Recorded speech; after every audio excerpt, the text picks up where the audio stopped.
корхонаи давлатии фаръӣ ба қайдгирии молу мулки ғайриманқул дар шаҳру ноҳияҳои кишвар ҳамчун ниҳоди зертобаи Кумитаи давлатии идораи замин ва геодезии Ҷумҳурии Тоҷикистон баҳри амалӣ намудани сиёсати давлатӣ дар соҳаи идоракунии молу мулки ғайриманқул, ҳимояи манфиатҳои давлатӣ, ҷамъиятӣ ва хусусӣ дар муносибатҳои ҳуқуқӣ мансуб ба молу мулки ғайриманқул фаъолият мебарад. баҳри иҷрои вазифаҳои номбаршуда корхонаи давлатии фаръӣ ба қайдгирии молу мулки ғайриманқул дар шаҳри Турсунзода дар соли 2017 як қатор корҳоро ба анҷом расонид, гуфт зимни суҳбат директори корхонаи давлатии фаръӣ ба қайдгирии молу мулки ғайриманқул Абдуллозода Баҳодур Абдулло. корхонаи давлатии фаръӣ ба қайдгирии молу мулки ғайриманқул дар шаҳри Турсунзода дар заминаи собиқ корхонаи фаръӣ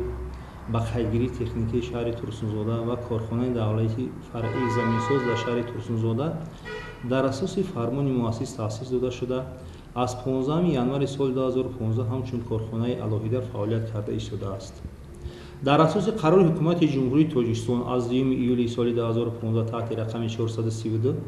корхона аз 4 январи соли 2016 мутобиқи қонуни ҷумҳурии Тоҷикистон дар бораи ба қайдгирии молу мулки ғайриманқул ва ҳуқуқҳо ба он расман ба фаъолияти ба қайдгирии молу мулки ғайриманқул шурӯъ намуд. корхона фаъолияти худро дар асоси Конститутсияи Ҷумҳурии Тоҷикистон, Кодекси граждании Ҷумҳурии Тоҷикистон, Кодекси меҳнати Ҷумҳурии Тоҷикистон, Қонуни Ҷумҳурии Тоҷикистон дар бораи ба қайдгирии молу мулки ғайриманқул ва ҳуқуқҳо ба он, Қонуни Ҷумҳурии Тоҷикистон дар бораи муроҷиати шахсони воқеӣ ва ҳуқуқӣ, оинномаи корхонаи давлатии фаръӣ ба қайдгирии молу мулки ғайриманқул дар шаҳри Турсунзода, ҳамчунин дастури супоришҳои президенти Ҷумҳурии Тоҷикистон ба Маҷлиси Олии Ҷумҳурии Тоҷикистон, супоришҳои дастгоҳи иҷроии президенти Ҷумҳурии Тоҷикистон, корхонаи воҳиди давлатӣ ба қайдгирии молу мулки ғайриманқул, дастури супоришҳои раиси шаҳри Турсунзода ва дигар санадҳои меъёрии ҳуқуқии дахлдор ба роҳ мондааст.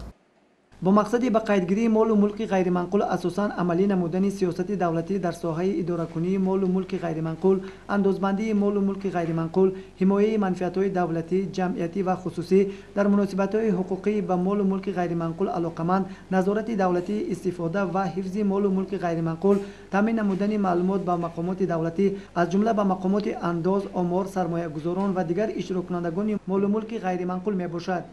Лӯбатои Азимова, сардори шӯъбаи ҳуқуқ ва кадр дар корхонаи давлатии фаръӣ ба қайдгирии молу мулки ғайриманқул, оиди ҳалли муаммоҳои ҷойдоштаи шаҳрвандон дар самти ба расмиятдарории ҳуҷҷатҳои манзили иstiqomatии бинову иншоотҳо дар суҳбат ба мо чунин иттилоъ дод.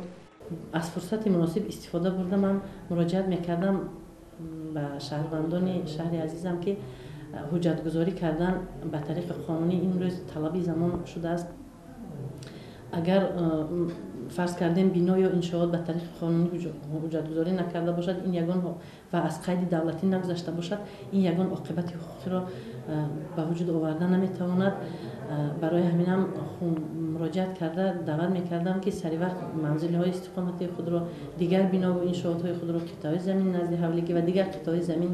ки таҳти истифодаи онҳо қарор дорад ба тариқи қонунӣ ҳуҷҷатгузорӣ намоянд ва саривақт аз қайди давлатӣ гузаранд. طبق معلومات‌ها امروز بیشتری مال و ملک غیرمنقول شهروندان به حجت‌گذاری باقی مانده است. در اساس قانون‌های عمل کننده باید هر یک انشاءات به قید گرفته شده حجت‌های آن به رسمیت درآورده شود. میگوید معاون دیرکتوری برای خودگیری تکنیکی در شهر ترسونزاده محفوظه قربانووا. باید قید کرد که حاضر در شهر ترسونزاده اکثریت شهروندان در منزل‌های استقامتی شناسنامه تکنیکی ندارند. آنها همان وقت به ما مراجعت میکنند که در اعضایان عائله بحث پیدا شود یا اینکه با همسایه ها بحث پیدا شود مجبور میشوند با ما مراجعت کنند. با یک مسئله دیگر این قبول نمودن میراث به وجود آید. خیلی که با شما معلوم است روزانه یگانه داریم ما اینجا. شهروند موافق ترتیب مقرر شده در اساس عریضه‌اش مراجعت میکند. عوض کردن خانه‌ها یا اینکه همه گونه عملیات‌هایی که وابسته به درخواست و خواهش همون شهروند هست، مراجعت کننده هست، معلومات‌ها داده میشه، اقتباس‌ها برای گذراندن عملیات‌ها داده میشه و آنها در نوبت خود با همین اقتباس‌های داده ما با اداره نترالی مراجعت کرده عملیات‌های خود را دوام میدهند و به انجام رسانه عملیات‌های خود. در آینده سطح خدمترسانی در کارخانه دولتی فرعی به قیدگیری مال و ملک غیر منقول باز هم خوبتر خواهد شد، زیرا ساختمان بینای نوی کمیته اداره زمین و کارخانه دولتی فرعی به قیدگیری مال و ملک غیر منقول در شهر ترسونزاده آغاز گردیده کارهای ساختمانی آن با مرام ادامه دارد. برای ساختمان از حساب درآمد صافی کارخانه 240,038 سامانی گذرانده شده است که در فرصت معین شده کارمندان کارخانه با شرایط بهتری کاری تامین خواهند شد.